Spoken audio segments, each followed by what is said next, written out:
got Justin Lim, we got Eli Kearns, we got Grant. Oh, Eli boy, Kearns has giant uncorked bomb. it. Mountain front in pursuit. Oh my God! What a grab! Oh Are you kidding me? 9, 8, 6, 5, Atkins 4. is going to have to punt. It's a block! It's a block! It's a block! This game is over! This game is over! Are you kidding me? It is a two-handed slam dunk point block. This game is over. The Spiders win 18-17. Over to Sean. Sean's got 6 seconds. He lets it rip. Hoffman, Dastrup, and Rusnagel all against Atkins in the end zone. Atkins pulls it down for the game winner, upsetting the home crowd at Salt Lake. Repeating the triple spike from Ben Yacht.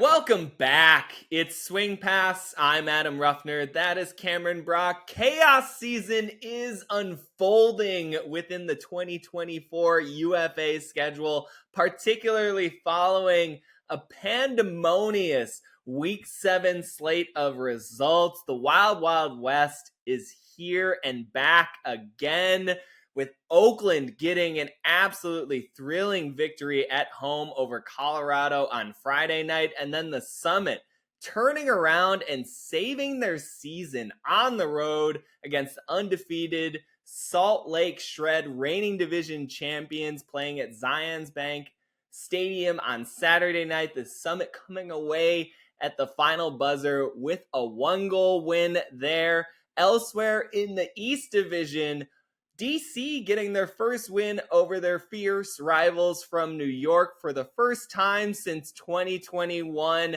16-14 over the two-time reigning champion Empire. Breeze now sitting at 5-2, just a half game back of first place Boston Glory, who hold on to the pole position in the league's toughest division after a thorough stomping of the visiting Philadelphia Phoenix in Week 7. Boston sitting at 6-2 atop the East Division.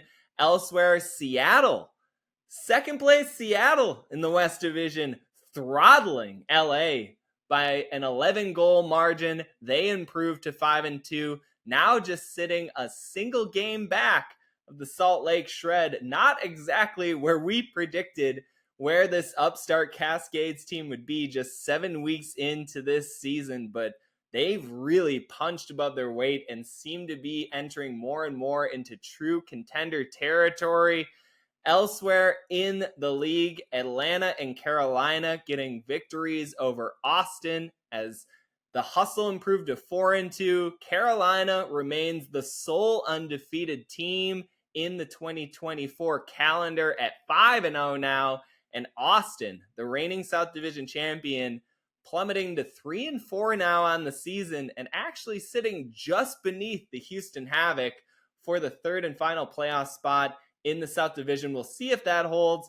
Cam, you guys didn't fare so well at home yourselves against the Central Division reigning champion Minnesota Wind Chill, losing 24-21. I know that was a hard taken loss by you guys. It's just kind of been one of those seasons where it feels like every single team now, with the exception of Carolina, has faced some setbacks that I would say are not really what they expected to be facing, right? Yeah, I mean, I think maybe I think every team has at least one game right now that they're a little surprised by. Like, if you would have asked them before the season what they thought would have happened, what kind of result they would have gotten, I bet almost every team could point to a single game at this point in the season and be like, you know, it was that game right there. We thought we had a good chance. I mean, you look at Minnesota, the Pittsburgh loss at home after, you know, handling them on the road, the Salt Lake game that just happened this weekend where they completely dominated Colorado on the second day of a back-to-back on the road, and then they get Colorado on the second day of a back-to-back at home, and they blow it. They have a lead and they blow it. And this season, as you said at the top, it's chaos. This is truly probably the most out of all the seasons, and I've been there for all of them. This might be the most chaotic season we've had in the league in the history, and it's a lot of fun. Now, personally, it's not so much fun But, looking at it, the rest of the league, it's kind of fun to like just look around and feel so certain. I kind of feel some selfishly results in that the you think same are gonna boat as happen, you. and then I just be mean, proven my wrong, power rankings have by the time the been weekend's totally upended by whatever is happening in these league results. Like, I don't know how to structure who is better than who at this point in the season. I know Carolina's at the top, given that they've now beaten Atlanta and Austin by thorough margins. But other than that, it's kind of just a grab bag as to whoever has the most health or full strength lineup or who's playing in rhythm on any given game. Like, there's no real sense anymore of how to prognosticate what's going to happen in any of these given matchups or how it's going to play out in a particular game environment. And I would love to hear you talk about that. And then I would love to kind of set that up as a transition to the Oakland Spiders once again having a 20-plus turnover performance and yet gutting out a really thrilling victory at home to stay in third place and actually improve their playoff positioning in the West Division. Hey, I said it on the preview pod. I don't know what's going to happen in this game, but I know that both teams are going to have 20-plus turnovers because that's what Oakland does. They win games or keep games close, and they just force everyone to play like them. It is the wildest thing to me that they keep getting away with this. It's like, how do they continually give up the disc as much as they do, and how can they continually force other teams to do the same thing? It's really fascinating. I would love to do like a full like case study on this and like really dive deep into the film and try to find some reasonable explanation for it. But as I'm watching it, I don't know that there is one. There just seems to be this aura around them that it's like they have they're playing a card game, and off on the side they have this permanent spell that says, as I turn the disc over, you also shall turn the disc over, and there's just like nothing anyone can do about it. But man, you want to talk about an exciting game. The fourth quarter of that game alone, like as I was watching it, I was constantly making noises that I don't think my wife really knew how to handle. She's like, what is going on over there? She couldn't tell if I was excited or angry or what was going on, but I was just had like these physical reactions to these huge plays that kept happening in the fourth quarter. And maybe none of them bigger than the very last play of the game with the beautiful block so that Colorado didn't even get a chance at a 50-50 in the end zone. Yeah, Aaron Rosenthal coming up with the game-saving layout point block on a huck attempt from Alex Atkins on Colorado to preserve Oakland's win. And we'll just roll up our sleeves and get right into that as far as game breakdown. Oakland, I would say upsetting, even though they sit atop the summit in the West Division standings. But for the second straight season, I would say it's fair to assess that this is an upset of the Spiders over the summit. 18-17. I think the most surprising part for me was how thoroughly the Spiders jumped all over Colorado in this game. I mean, it was 5-1 to begin? Yeah. They finished the first quarter up 6-3. Colorado would go on to basically outscore them over the last three frames of the game. But the Spiders, to your point, there wasn't execution. There wasn't this sort of tactical edge that they had. They came out and they hit Walker Frankenberg on a layout huck attempt on the first point of the game, and that just kind of defined the Spiders, as you put it, aura for the rest of the game. I feel like aura is the most appropriate usage in the modern sports landscape, right? Like, we're using it all the time in NBA playoffs right now. It is like the word of choice for vibes or intangibles, maybe in a more pre-modern era you would refer to it to. But like, this Oakland team just has it in spades, right? Like, you don't know particularly which players are going to step up for them. Evan Magsig, Walker Frankenberg, Eli Kearns are always going to be somewhere in the mix. But as far as the extant playmakers who are going to make a highlight play that completely define this game, you just don't know who it's going to be. And in this case, it was Jonah Malenfant. Absolutely, I don't even know how to describe his layout attempt that he had in order to tie it up in the fourth quarter. I mean, it's one of the most audacious grabs I've ever seen in this league's history, given the difficulty of the play itself and also the moment that it came in. It's just one of those plays where you just, to your point of just sitting back and making noises. That's what I was doing at that point. By the time Malenfant made that complete full extension layout grab, I was just kicking my feet up, waiting for the next play to come, waiting to see what would unfold next. Like, I had no precognition as far as what to expect from these two teams. And to your point, it's how Oakland fares so well at home. They love getting into these, for lack of a better way to put it, bare knuckle brawls where it's just gloves off, both teams making mistakes, but you've got to out high octane this Spiders team that just feeds off of big plays. And it's so crazy because every one of their games, it's like you go look at the stats, and the stats are just so ugly for both teams, like just from a percentage standpoint. God, yeah. Like we're looking, like I'm even looking at them right now, like red zone conversion percentages weren't like the worst. They weren't the worst I've ever seen. Like they were both in the 70s, like, which is pretty low. But what's even more wild is the fact that Colorado, they were 71%, which isn't the worst number you're ever going to see. It's not great, but they had 21 attempts in the red zone and they missed on 6 of them. So like not even taking into account percentages, like you miss on 6 red zone attempts, that's probably going to spell a loss for you. Whereas Oakland, their percentage wasn't much better, but they only missed on 3 total red zone attempts. And that's much more acceptable over the course of an entire game.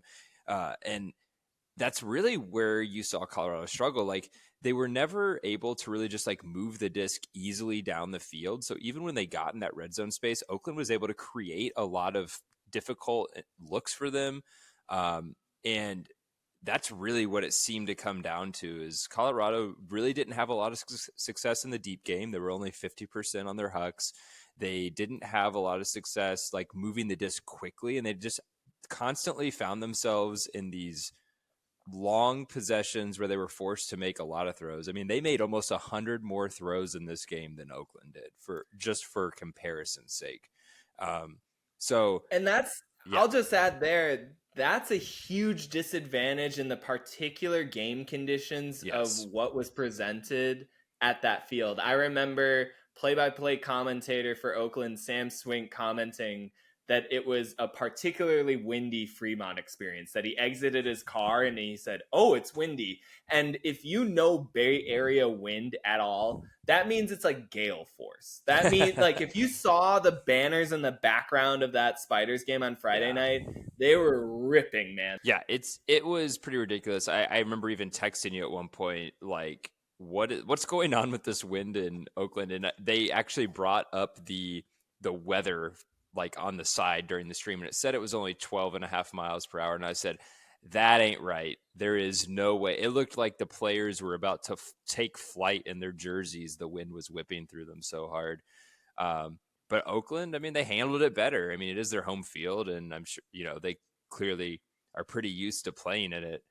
But it was an Oakland game. I mean, I don't know how else to put it. High turnover, but lots of exciting plays. And like, I'll give Oakland credit too, because they play in these games with all of these high turnovers, and that's not exactly what you want, right? You would love to see your turnover numbers be like, I always feel like the standard for like a team that's going to compete in the playoffs and wants to compete for championship weekend, like you have to be under 15 a game, or at least in that neighborhood. And that's clearly something Oakland needs to work towards. But to their credit, they're always able to make it up on the defensive end. And it's funny because they do it really by committee. Like it's not like some of these other teams where you have like this defensive star that you're relying on. It really feels like it's a buy-in, not just from all of the defensive players, but even from the O-line players getting that disc back and like making sure that they convert at a high enough rate. And I think that's just kind of what you saw in this game. Like it wasn't one person generating all of the pressure and defense. You look across the board, they had 9 blocks, and those 9 blocks came, I believe, from 7 different players. So we're looking at a defensive unit from them that is it's so good because they can rely on the team to generate the blocks and the pressure instead of maybe where we see some places where you're just like looking at 1 or 2 players who are really the only ones racking up blocks. And I think that's a terrific point too. I think that so many good defensive teams kind of have that A1 coverage specialist. You talk about the New Yorks with Antoine Davis and John Randolph. You look at Atlanta with Justin Burnett. You look at Carolina, even I think is an elite defensive unit, and they've got Drew Swanson, Matt Tucker. They can run these kind of block getters and imposing athletes at you. And it's not to take anything away from the Spiders and the approach that they have, but there really isn't a shutdown specialist for them, for lack of a better way to put it. Wyatt Berryman was not active in this game. He's typically a big turnover block getter for them. Captain Robin Vickers-Batzdorf has been big again this year for them in the handler spaces, tightening up around opposing throwers. But to your point, there really isn't a sense of where those pressures are going to come from.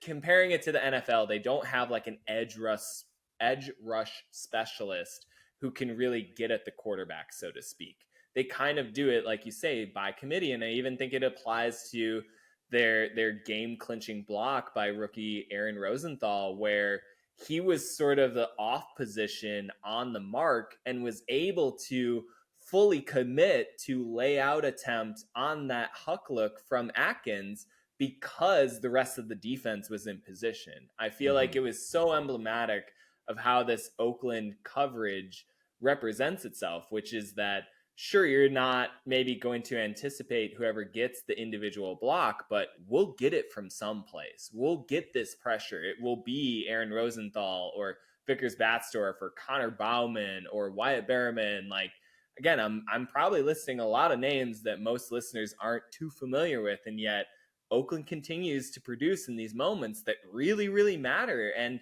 you started off this episode talking about how you didn't know exactly how Oakland does this when you look at the sort of team stats and general efficiency levels. And I'll just respond to that with the anecdote of they make bigger plays when it matters. Like, they're just one of those teams. They're vibes-based economy. Like, yeah, look at all of the sort of analytics that you want. They've got dudes that know how to program in when they need them most. And for the second straight year, they've absolutely routed a very good Colorado team in the most important moments of a clutch game in the fourth quarter. In every sport, there's always, I feel like, always a team that just like analytics mean nothing for that team. And that is Oakland. I think back to the 2005 San Diego Chargers, who finished first in offense, first in defense, but missed the playoffs. That's a fun story if you ever want to look that up. Well, how about in the UFA 2022 Atlanta? Like, they were top 5, I think, in both offensive and defensive success rate, 8-4, missed the playoffs. Yep. I want to get back to the play by Aaron Rosenthal too, because I think a lot of people, they just see like, oh, this guy laid out and like blocked the huck attempt, and they might just like read that as like, oh, just kind of a lucky layout, or hey, maybe he went into it thinking no matter what happens, I'm going to try to like lay out and affect this throw. But he did something that is he made a very savvy defensive play that kind of, to me, speaks more to like something you would think you'd see from like a veteran. This is something I see from Nick Hutton a lot, a guy who is all-time leader in AlleyCats history in blocks, and I have to imagine is somewhere near the top all-time. Like, he's probably a top 10 or 15 block getter in this league, if I had to guess. And what he does a lot is he says, I'm not the fastest guy in the field. I'm not the biggest guy in the field, and I'm not going to win the conditioning battle against everyone. But what I am going to do is constantly assess where the disc is, where my player is, and what I can get away with. And like, where can I go to find these blocks?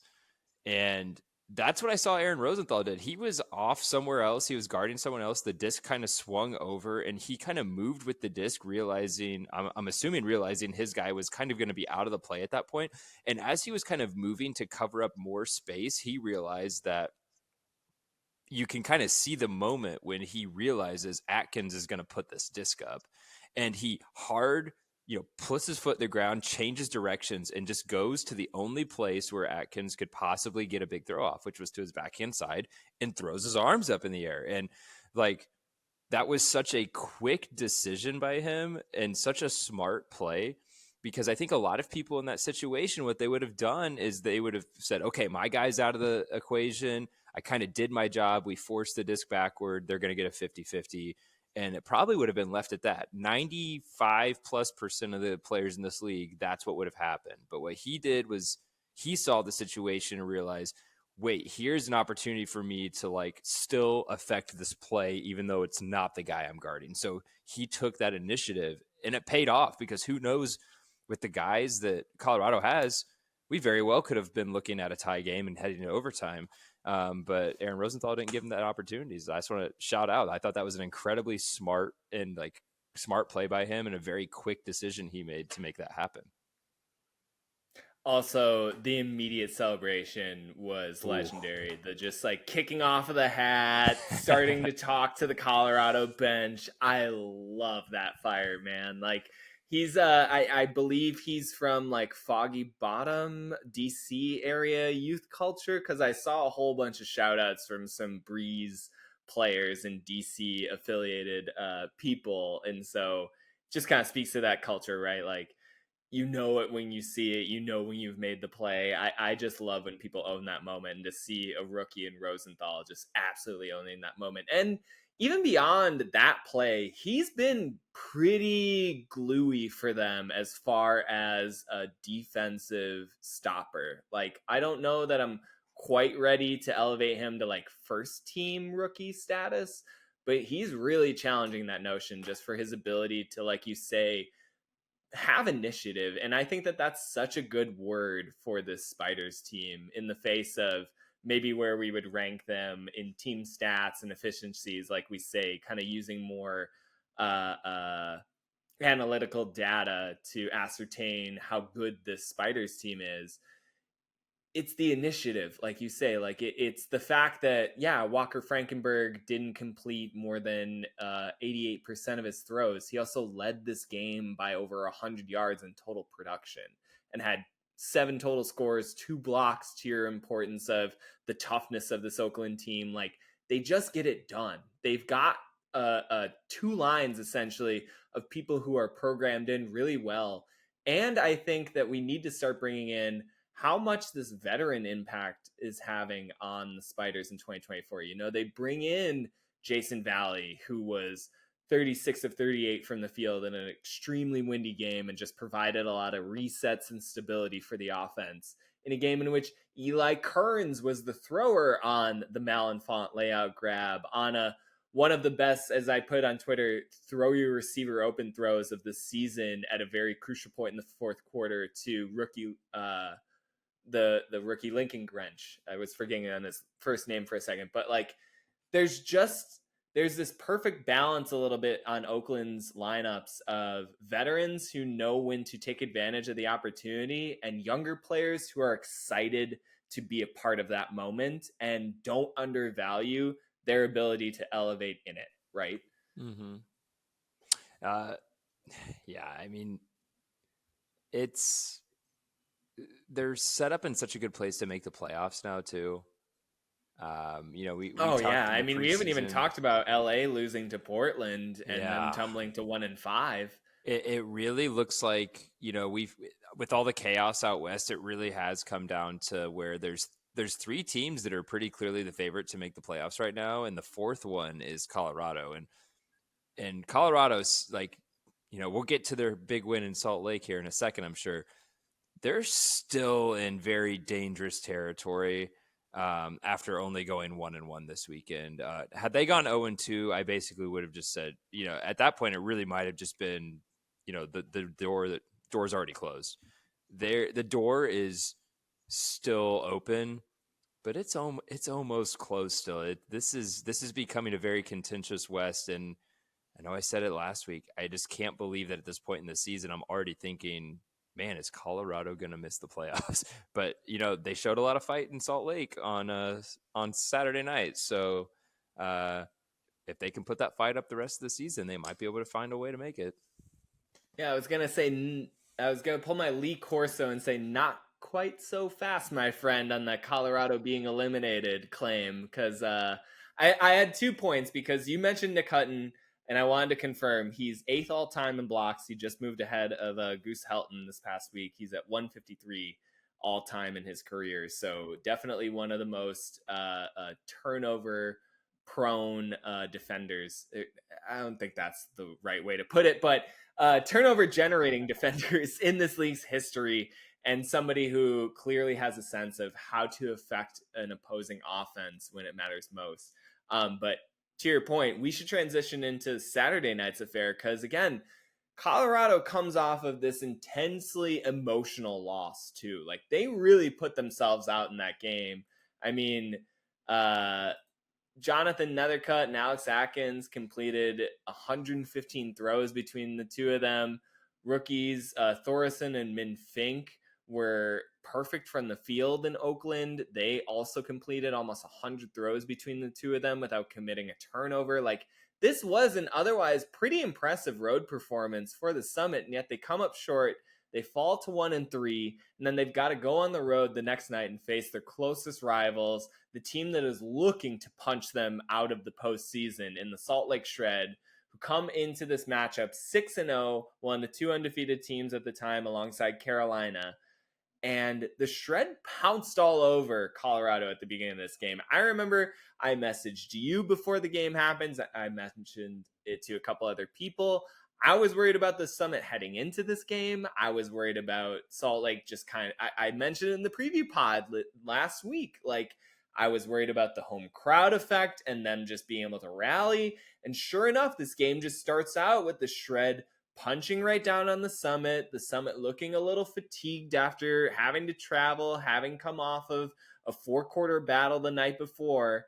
And yet, man, that was one of the grittiest performances I've ever seen by a team in this league with their back against the wall by the Colorado Summit. I don't know exactly how they kept themselves in that game, other than fantastic handler defense that really disrupted all of Salt Lake's offensive intentions.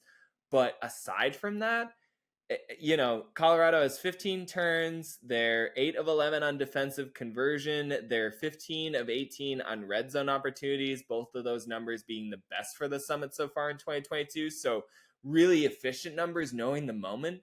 But as far as like what my eyes told me, it was just they finally figured out how to take advantage of the opportunities presented to them and not make everything so damn difficult all the time. We talked about it in the preview episode at the end of last week, where it just feels like the Summit, through their first 4-ish games of the season, 4+ games, I guess, because they struggled at the beginning against the Shred, but like everything just felt like a tension, a slog.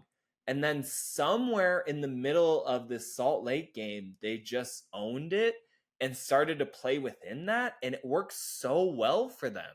I mean, I know they only committed 15 turns, but this didn't really feel yet like the true peak performance like we expect out of Colorado's talent level, right? No, it still feels like there is a lot of room for them to grow. And at this point in the season, it's kind of hard to know if that's a good thing or a bad thing, because on one hand, you would hope that by 5 games into the season, you're kind of figuring things out and maybe pretty close to where your ceiling is, or at least closer than I think we both feel like they are right now.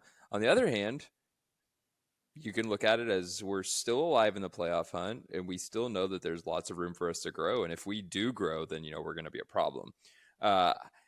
That being said, I think you hit on it with the handler defense. I know we talked in the pre-show. I think we even talked maybe yesterday or sometime over the weekend about just how the way they played defense in the handler space really reminded you of how Minnesota kind of disrupted Salt Lake's offense at championship weekend last year. And when you said that, it immediately clicked for me. I was like, yeah, that's exactly what happened. I've talked about on this pod a lot about how Salt Lake's offense, it's so downhill, right? It's like once they get momentum, it just seems like that momentum, it all runs forward down the field. And it just seems like so much more rarely with them than with any other team in the league do they have to worry about like maybe potentially moving backwards to move forwards again. It feels like once they get going, they kind of become this runaway train. But what we saw last year in Minnesota, championship weekend last year in Minnesota, what we saw in this game with Colorado was that when you make them uncomfortable in the backfield, it still feels like they don't really have an answer to like how to deal with that completely. And I'm sure that's not because they don't have things in place. I think it just becomes one of those things where when every other game, this hasn't been an issue, when you're just able to kind of run through your handler system and get the disc moving, and you haven't really faced that adversity of like what happens when we can't do that. Well, when that happens in a game and that's like the time that you're trying to figure it out, there's not a lot of time to do that. Like the time between points is very short.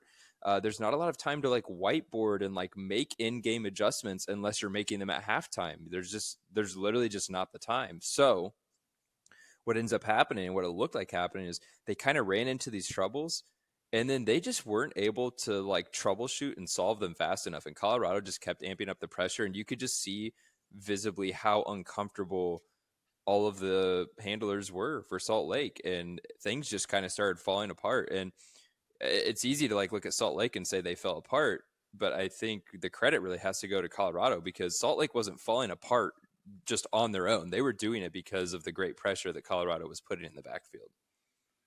It reminded me so much of watching a boxing fight where one puncher is sort of landing a few more headshots. That would be Salt Lake. They open up the game 8-4 in the first quarter. They're playing at home.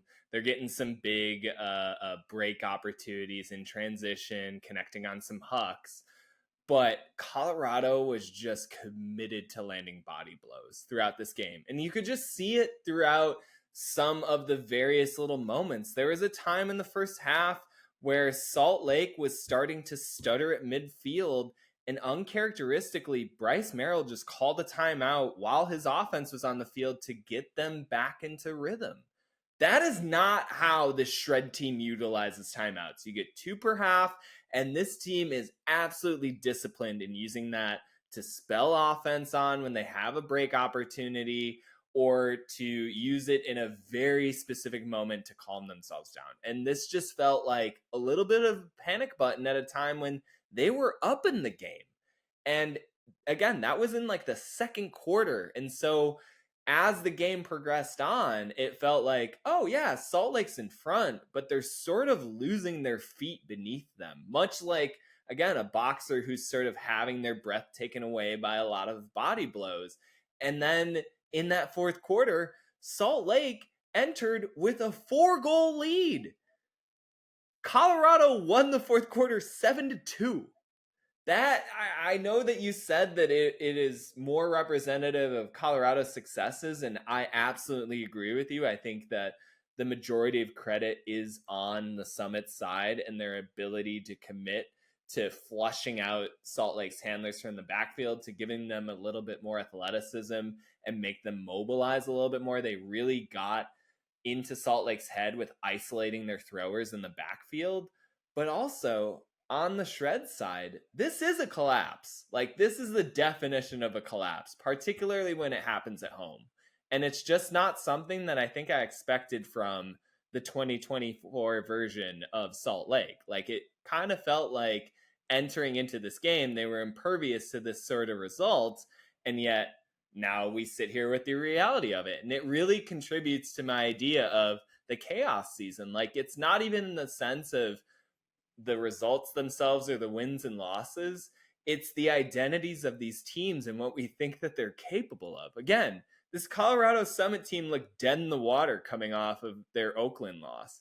And then they go on the road against a team that has looked like the best conditioned team that would most preferably run a team off the field in their second game in as many days. And yet the Summit just hold their ground, dig in, make it trench warfare, and come out with this absolutely season turnaround win. And it's all thanks to, again, the strategic deployment on defense, as well as, and I feel like we need to give credit to, the yeoman efforts of Jonathan Nethercutt, Alex Atkins, and the veteran core of this team. The rookies on this team really shined, or the young players too. Alex Arnstein, or Atkin Arnstein, excuse me, as well as Min Fink and Thorson were all really, really efficient in this game.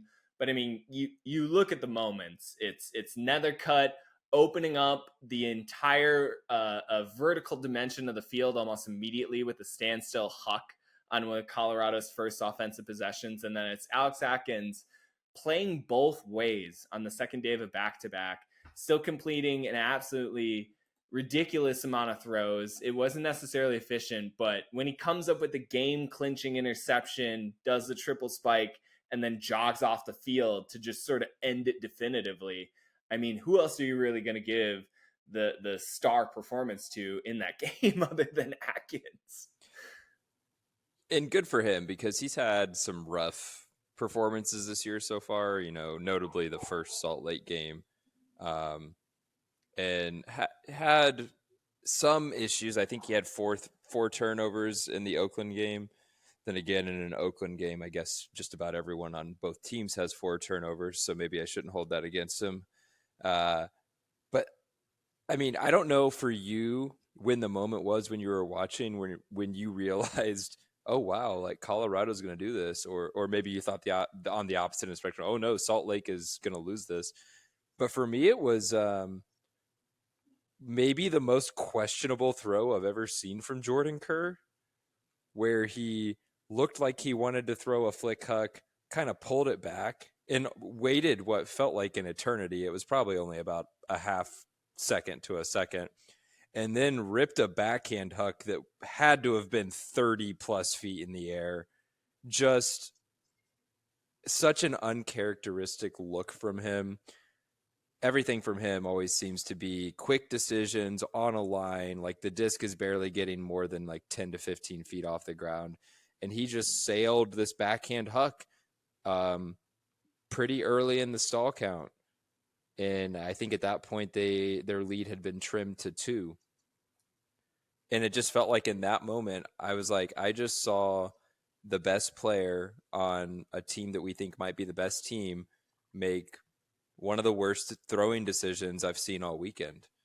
And that was kind of to your point, that's where it did kind of feel like a collapse. Like when you have a guy as talented and as consistently good as Jordan Kerr making that kind of mistake in that kind of moment, it felt like Salt Lake, for whatever reason, they felt the pressure more than Colorado. And Colorado is the team that needed to win that game. I mean, they had all the pressure in the world on them. I mean, they lose this game, you can just go ahead and say goodbye to the playoffs. Like being 1-4 with the schedule that they still have remaining, and also taking into account the schedules of the other teams that they're competing against, whose schedules are much easier.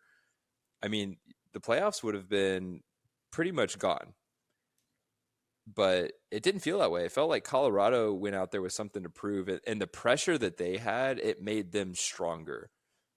The pressure seemed, once it started to flip and kind of be on Salt Lake and they started kind of feel that pressure, it did feel like they crumbled a little bit. But again, that can be the effect of a team like Colorado playing such great defense in that handle their space and making things so difficult throughout the course of the game. Like you said, you get body blows over and over again. It becomes hard to catch your breath. And at a certain point, you wear down.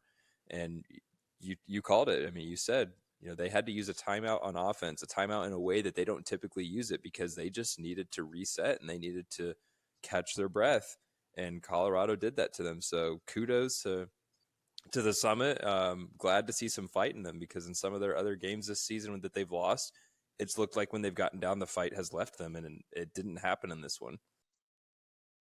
I mean, almost all of Salt Lake's 14 turnovers, which again, like the surrealness of this game, if you ever want to see it, is evident in the team stats box score. If you go to watchufa.com, Salt Lake had fewer turnovers, more blocks, higher red zone conversion percentage, higher offensive conversion percentage, higher huck percentage, and the same amount of completion percentage as Colorado. The only thing really that Colorado bested Salt Lake on was getting 2 more defensive breaks and at a slightly higher clip. And that's the game. But to that point, you know, of Salt Lake's 14 turnovers, it felt like a majority of them were completely uncharacteristic. You talk very aptly about the Kerr Huck turnover late in the game. How about the final turnover for their offense, other than the Hail Mary attempt at the buzzer? It was Jacob Miller, who entering this game, I believe, had 3 total throwaways and almost, 400 total touches as the main operator in Salt Lake's backfield. He went crisscross applesauce with his legs and then threw a lefty offhand reset pass into traffic, where both Alex Atkins was poaching into the lane and the other Colorado defender was glued to the hip of the intended target. Like, it was just one of those plays where, as it was happening, much like you were saying about the Oakland game, I just started making a noise, man. Like, I was like, what is that? Like, that's not what Salt Lake does in this moment. But to your point, it was just the pressure that Colorado's defense had made on that handler set, where they weren't confident in any kind of reset pattern.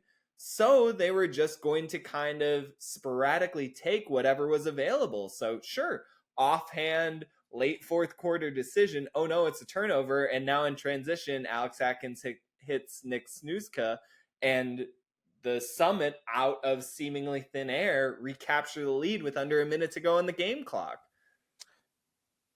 I have a question that's been kind of in the back of my mind since this, result came in. Did we miss this coming? Like, did we miss the signs that something like this might happen? Because when you look at some of Salt Lake's results this year, they have not been great in the back half of games. They had a doubleheader weekend in San Diego and LA, where both games they had leads, and late in the game, especially in that LA game, they had a big lead early, and LA crept back into the game and made a game of it late. And we've seen that actually happen in multiple games this year with Salt Lake, where they've gotten off to these hot starts and then let teams get back into the game. And you mentioned them being like this well-conditioned team. Like maybe they're the team you would think would want to kind of get into this type of like body blow match, because they're just going to out-condition you. But like, looking at the results so far this season, it actually kind of looks like the opposite. They get off to hot starts and then they cool off as the game goes on. And I'm wondering, am I reading too much into this just because they lost this game? Or is this something that maybe we should have seen coming? Like, that they have been struggling in the second half of games. They have been getting outscored in the later halves. Is this going to be a problem for them? Like, I don't know. Like, I that question is just kind of sitting there right now. It's not something we need an answer to at this point in the season, but it's something I'm going to keep my eye on through their last 5 games to see if that pattern kind of continues to show itself.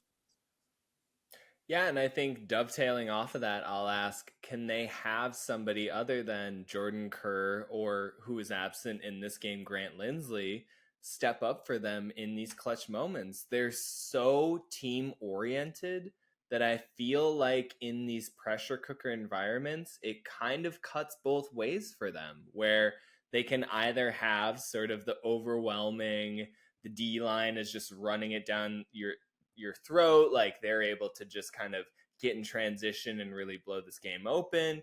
Or you have this effect where it just felt kind of like nobody could step up in the latter half of that fourth quarter. And there is a very specific reason for that in this particular case, being that we haven't mentioned that to this point in the show, but Jordan Kerr appears to have broken his right hand, his non-throwing hand, at some point during this game. It looks like he might get casted for the rest of the season. It will be interesting to see how that particularly affects his play. But to that point, you know, they're down Lindsley, who is kind of the veteran championship level star among stars who they brought in to elevate the overall experience of this otherwise young and maybe not tooth cut on the competitive elite edge Utah Ultimate Scene team.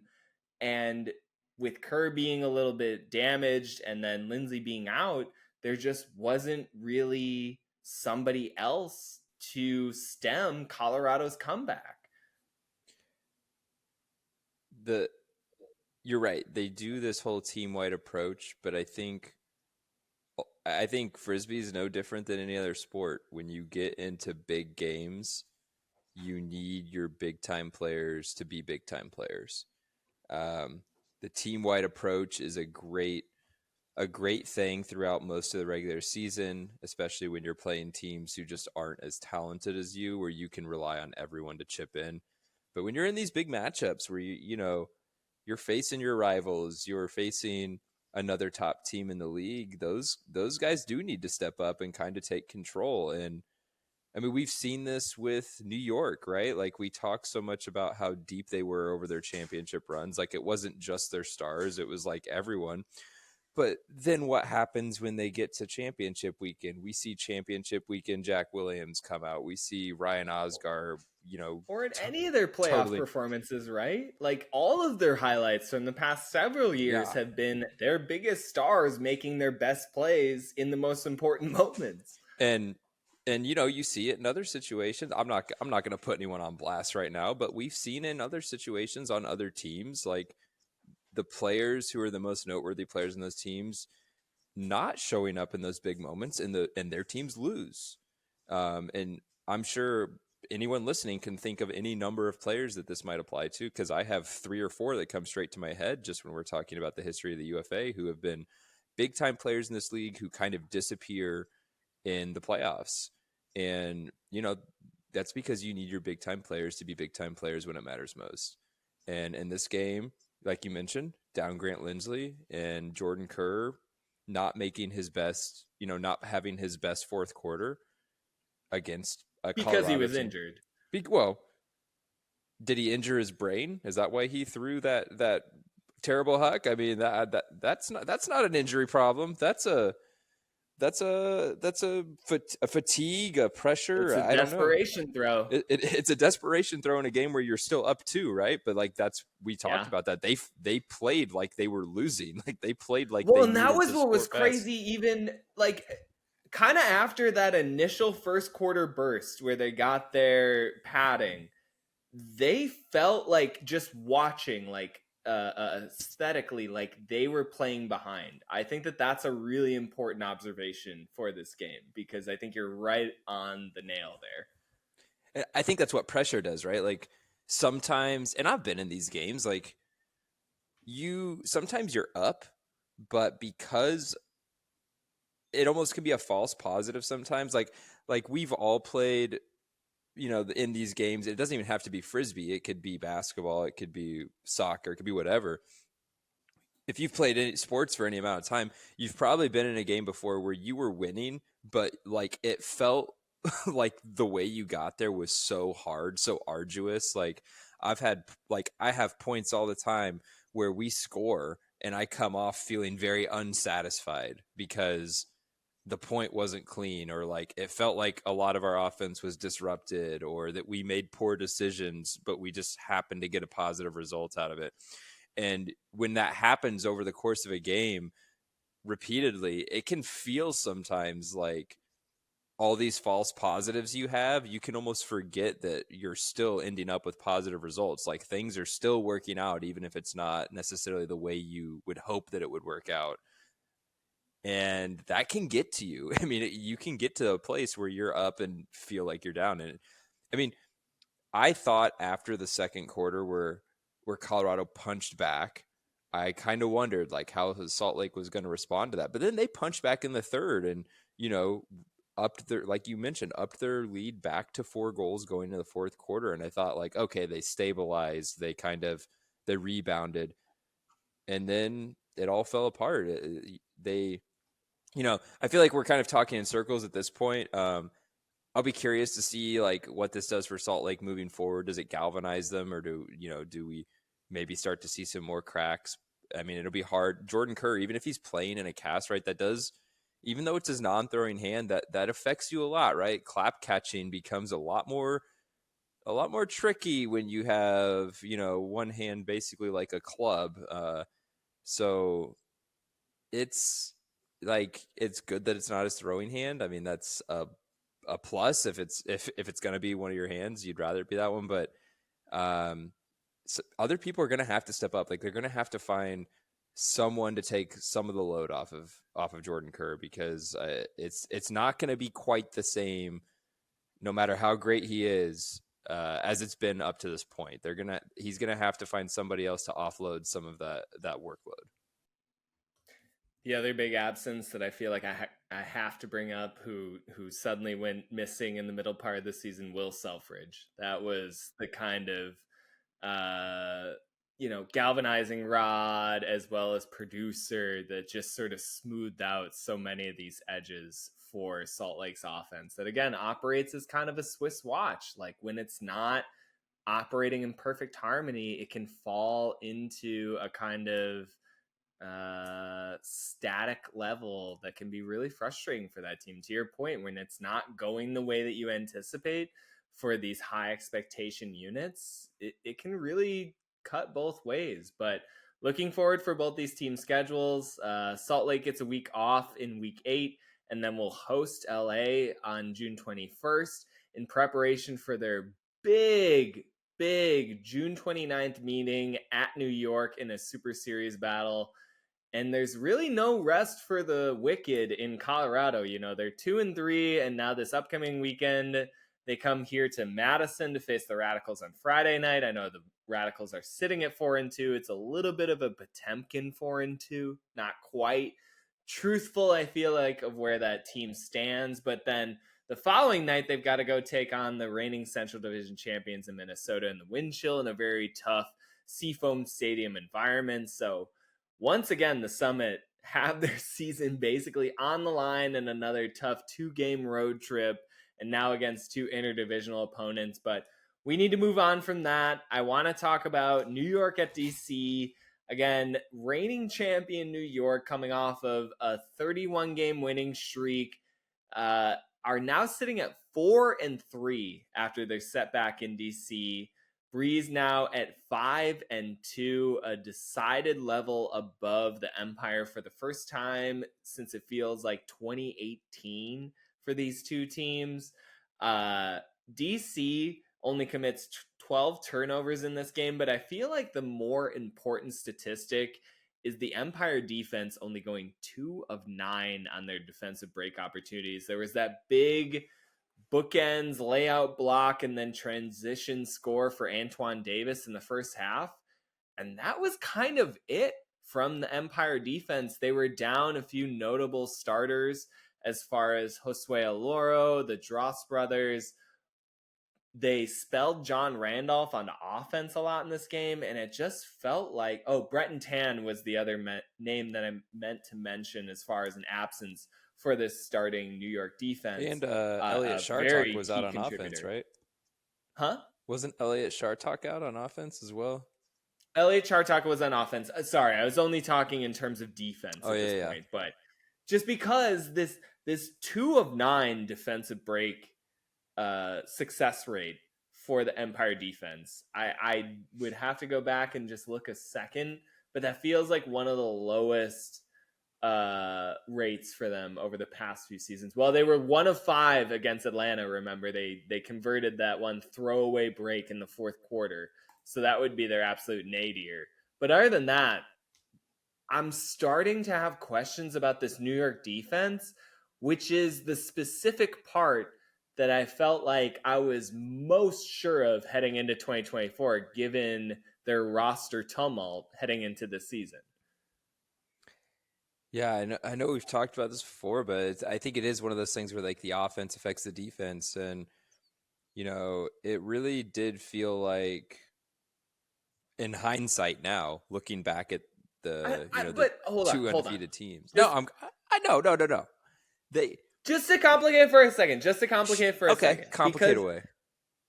New York was 12 of 20, 60% on their offensive conversions against the Breeze. That is a very elite number. Like, clearing above 60% would put you in the top 3 in this league basically any given season. And so I don't disagree with you. I think there was some involvement of that.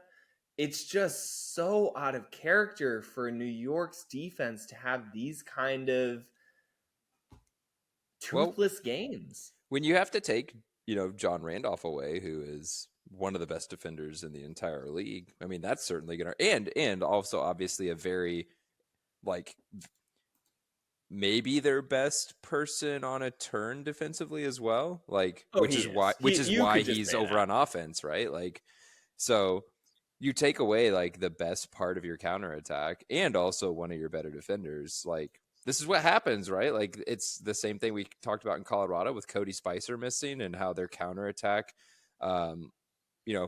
it wasn't as bad this week, I don't think, but in their previous 3 games before this doubleheader weekend, like, it really looked like they were missing Cody Spicer on that counterattack, right? Like, one person can make such a big difference, especially when you're talking about your D-line transitioning to offense. Like, typically speaking, those players aren't getting as many offensive reps together, and it's not always the case that they just like lack offensive talent compared to their offensive counterparts. Like, we've seen instances of teams where you almost feel like they have guys who could be interchangeable on either sides, like Carolina comes to mind. But there's a reason. Sometimes there's a reason those guys are on defense. And it's not just because they can get blocks, but it's also because they're just not as skilled offensively. So when you take one piece that's like kind of the centerpiece of that counterattack away, it affects that line way more than if you were to take, a piece off of the O line and have to sub one player in. And I think that's what we saw in this game. Like, I think missing all those D-line players and then taking John Randolph, moving him over to offense. I mean, he only played 5 defensive points in this game.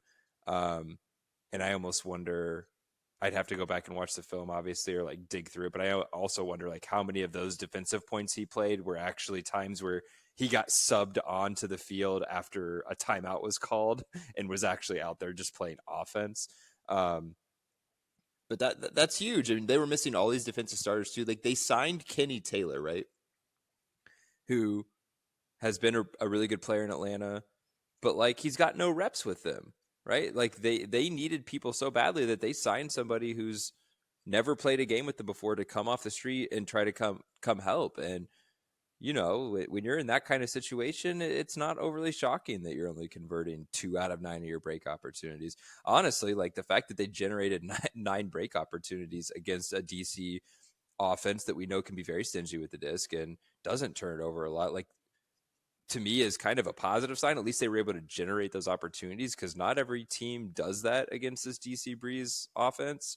But you're right. They got to find ways to convert. And I just think taking JR off of that defense, like, that's the straw that breaks the camel's back when it comes to converting those break opportunities.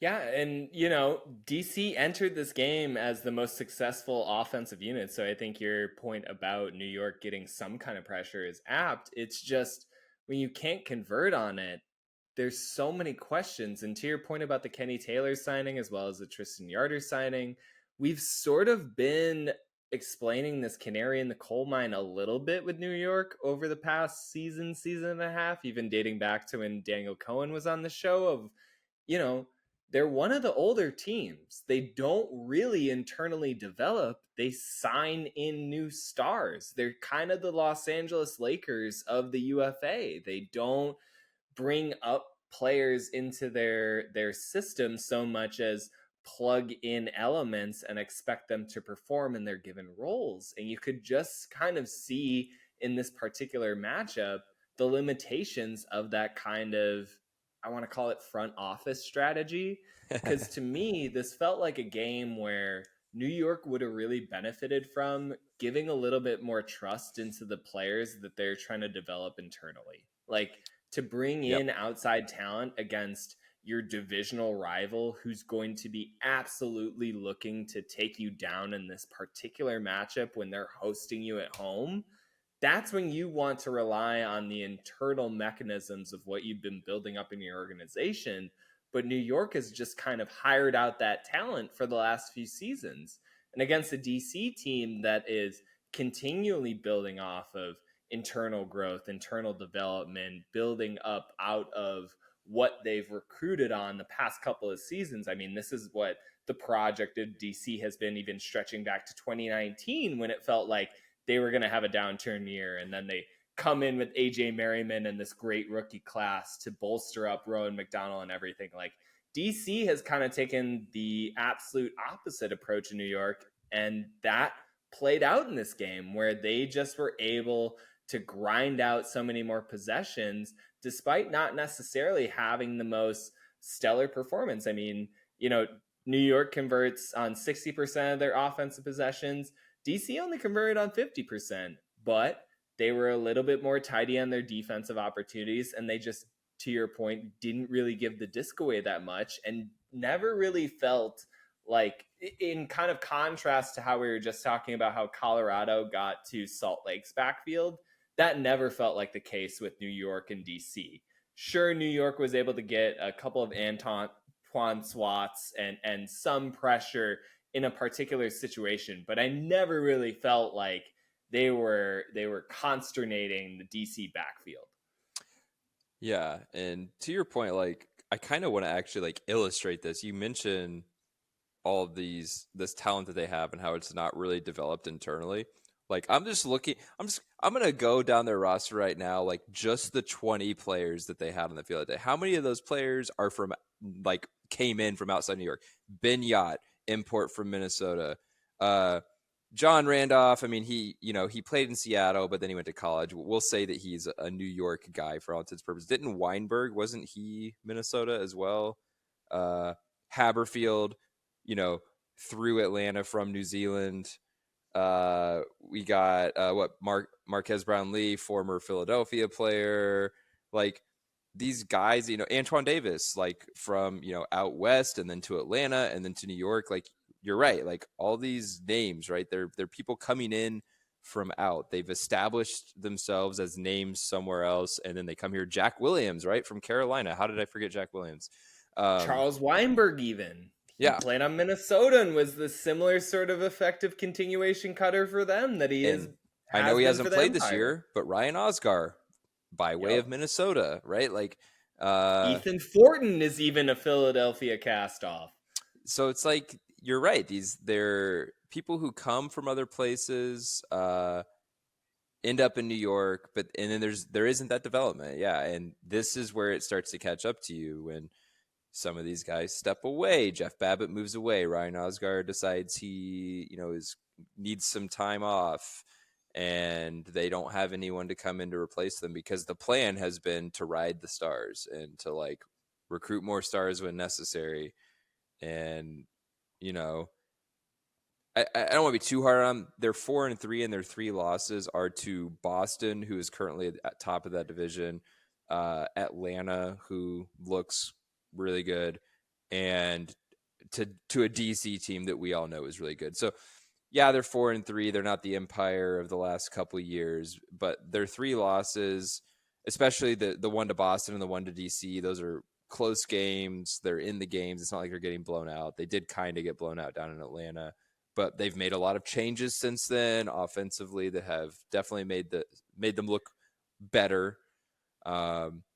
So I still think they're completely capable of competing in this division. And, the other thing is we already went through it. They were missing basically they're missing a whole starting lineup for some teams, essentially, with all the absences they had. So like the fact that they were able to compete as well as they did, I'm kind of on their side. I was kind of impressed that they were able to keep it this close and keep it that low scoring.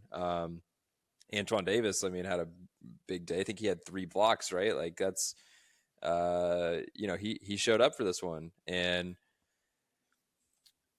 DC's really good. I mean, they're really good in close games too. They've squeezed out a lot of close games this year. They seem to kind of have that magic where when the game's close, they're going to find ways to win it. They lost a close one to Boston, but we know Boston's really good. But they also won a really close one against Boston when Philadelphia had the kind of the game of their season where you feel like, how could you lose this game? DC finds a way to win that game. I've been impressed with DC. So they have another matchup, I think, right? So we'll see what the lineups look for that one, and if maybe New York can even up the season series. But I honestly come away from this being kind of impressed with both teams, which doesn't happen very often.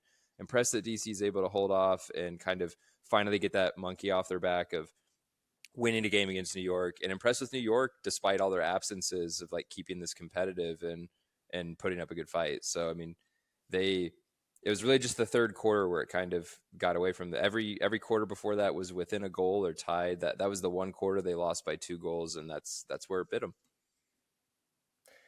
DC and New York will play one more time this season on the final weekend of the regular season, July 20th. That's a Saturday at New York, and I'm sure there will be a lot riding on that game for both teams, given that DC will have played Carolina in their game prior, which is almost a month prior to that. DC has a weird 3-week bye in the middle of July after their end of June face-off against the Flyers. So it will be interesting to see how DC can continue to construct momentum in the back half of their schedule. Again, they sit at 5-2. New York is at 4-3. There's just... Again, kind of getting to the message at the top of this episode, it is chaos season in the UFA. And so we just wanted to take a second to kind of talk about contenders versus pretenders, both in terms of the MVP and the playoffs. Cam, I wanted to kind of give you the platform to talk about who you're sort of looking at to assess as the MVP of the 2024 UFA season. Yeah, I know we talked about this a little in the pre-show, and for me, record's really important. Like, I think it's one of those like best player on the best team type of things. It doesn't necessarily have to be the top team in the league, but certainly helps. And it's really hard for me to look anywhere other than Anders Jungst right now. The dude has been just on one. Through 5 games, he's at plus 29. He's got 21 goals, 9 assists, and a block. He's already over 2,000 total yards. And he's one of the few players that like racks up a bunch of yards and also does it at like a semi-even split. Like he's hurting you with his throwing almost as much as he's hurting you with his receiving, which is why he's able to generate so many yards, right? Like you can't just force him into the backfield because he's going to make great decisions and hit the next person. And you can't just like try to keep him out of the backfield because he's just going to beat you to spots all over the field. So Carolina clearly looks, I think to me, like we talked several weeks ago about how Salt Lake kind of looked like they were head and shoulders above everyone else. And we hadn't gotten a lot of data on Carolina at that point, but considering how good Atlanta looks, and then taking into account that Carolina absolutely handled Atlanta twice already, man, scary team. And I think Jungst is, he's at the forefront of that. Yeah, I mean, I can't disagree with you on Durs. He's just been borderline unguardable. It's just one of those things where he's kind of come into complete self-possession of his skills. And so if you're going to force him under, fine, he'll become a thrower. He's a great thrower. Okay, you're not going to respect him as a thrower. You're going to let him get some separation. He's going to burn you and cut your team apart. And I also, at this point, I should mention, I mentioned that he was a captain in our last episode. He is not a captain this season. I want to know who you are kind of thinking right now, but I want to point out a stat that kind of shows to like the level he's playing at this year versus last year, and I know stats don't tell you everything, but I do think they tell you something. Last year, he had 37 total scores in 234 points played. He's already got 30 scores this season on 101 points played. He has almost as many scores in less than half as many points as he played last year. Like, if you just want to talk about kind of elevating your game, not only that, he's completing his passes at a almost 99% clip, which is insane. He has just stepped up to affecting the game in a whole new way this year. That part, just that separation from where he was last year to where he is this year. And, some of this credit definitely has to go with the construction of the roster that he has around him this year as compared to last year as well. Like, we've talked before about the roster issues Carolina had last year. But just the jump he's made and kind of getting back to where he had been in 2022 with his completion percentage, albeit in a much smaller sample size. And just the way he's able to affect games this year, like, truly incredible. I knew I was leaving off one of the captains in the 2024 Flyers lineup, and that's Ethan Bloodworth. So I just wanted to add that in there. Oh yeah, that guy's good. He's pretty good for them. No, to your point about Durs, he's just, it's that different level stuff. The thing is that as good as he's played, I've got him in basically a 5-way tie for my current MVP quote unquote favorite. I know you can't really use that term if you're going to include 5 players, but between Anders Ljungqvist, Brett Halsmeyer, Jordan Kerr, Jeff Babbitt, and Cole Jurek on DC, I just don't know how to make up my mind at this point in the year.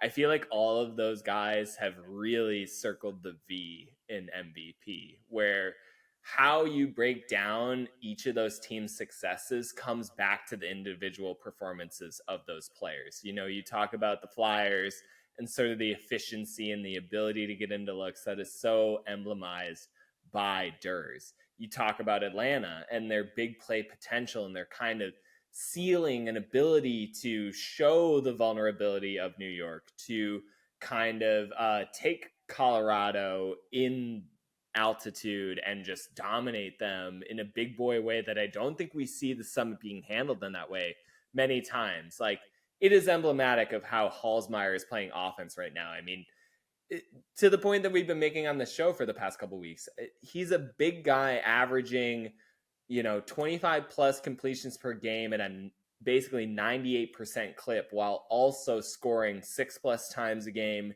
and averaging almost 500 yards. Like, there just isn't really an offensive player right now within his realm of individual impact and production. Jordan Kerr has been the best player for ostensibly the best team until their recent setback against Colorado. I don't think anything he did against the Summit detracts from his MVP candidacy so far this year. And if he goes on to continue to be effective as he's wearing a cast on his right hand, I mean, that's only going to elevate him further. Jeff Babbitt, do I even need to explain it at this point? I mean, Boston is 6-2. They've knocked off DC and DC and New York last weekend in 3 days. Like, he's completely turned around this franchise and has them looking entirely different from any iteration of the glory before, despite possessing a majority of players from their prior season. So again, it just figures to be an impact of the reigning MVP. And then I know this might be a little bit of a dark horse pick for name recognition and the amount in which we mention these players, but Cole Jurek is playing out of his mind this year. I mean, he had that flying grab at a crucial point in the third quarter of the game against New York this past weekend. He's been playing both ways a lot of times for DC, basically as they need him to. He can suit up in coverage. He can be a primary production unit. He really seems to be balancing the ability to be beef, that kind of individual playmaker in space that can dominate, as well as being a precision player and a passer who can activate the DC offense in a way that gets into their system looks, that doesn't take away anything from their efficiency. He's been such a standout part of their successes and such a visible part of what they do well that I feel like I would be remiss to leave him off of this list. But yeah, man, this MVP list this year, I list 5. You could probably pull out a couple of other names and I would agree with you as far as who is so performatively excellent for their teams this year. These last several weeks are really going to be telltale as far as who's going to be the primary player picking off that MVP position. I think it's still got to be Durs for me. I think you make a compelling argument. I think Babbitt is the most compelling argument for me.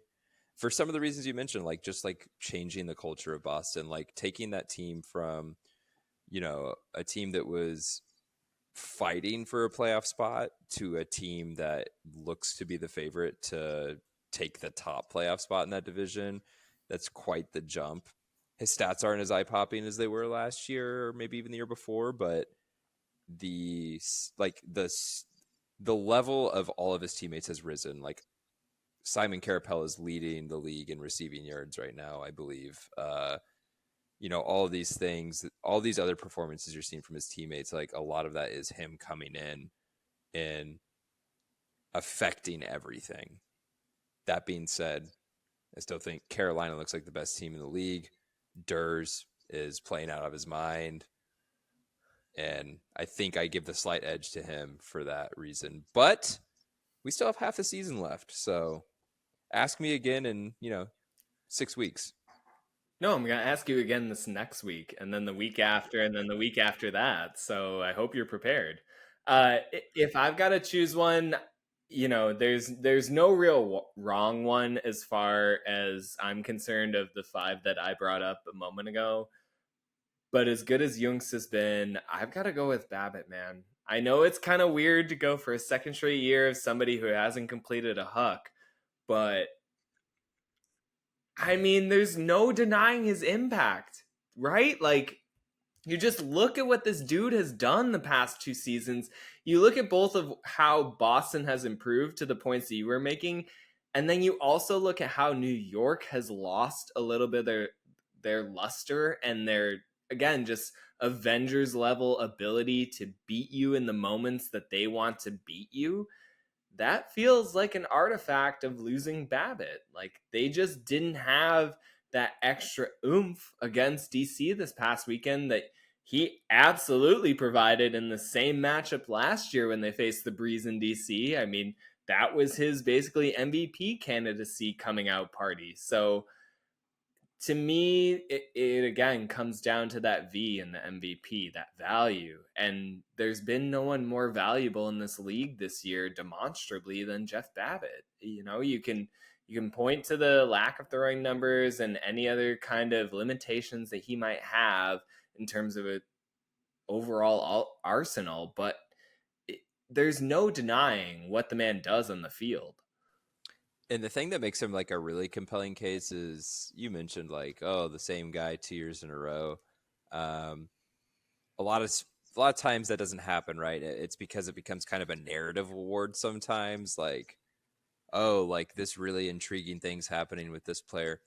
But this is like the rare case where it's the same person, but a completely different narrative surrounding why they should be the MVP. Like last year, it was like dominant player on a dominant team.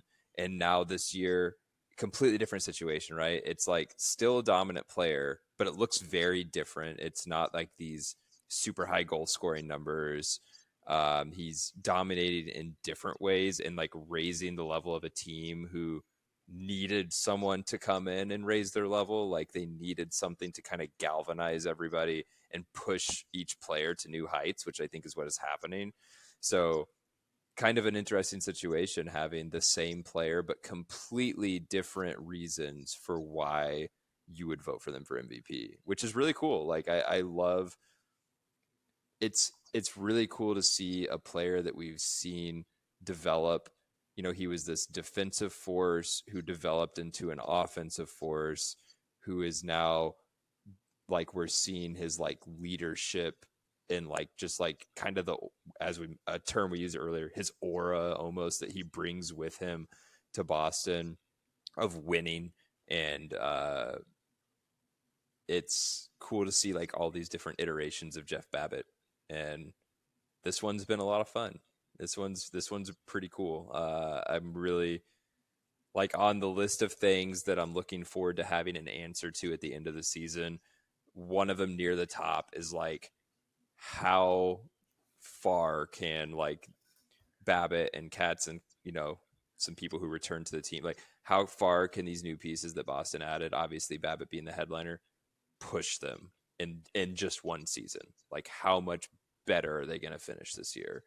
And right now it looks like it could be just about anywhere. Like there doesn't seem to be a clear limit to it. So pretty cool.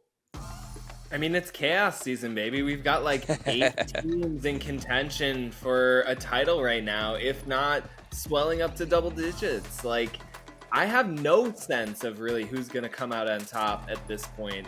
We're still several weeks away from the end of the regular season, and given the first 7 weeks, it doesn't feel like there's any use prognosticating what's going to come next. This is complete pandemonium. We don't know what to expect. We could see, I mean, LA could make a run. They're 1-5. Who knows? They came out of the dead last year. Like, Philly has done this for the past couple of years. We don't know what the second half of the schedule holds. And so that'll do it for this episode of Swing Pass. But obviously, we're going to entice you to stick along with us as we continue to follow this unfolding series of events that has completely gone off the side of the map that we're familiar with. Bye now from Swing Pass. Frisbee in the future.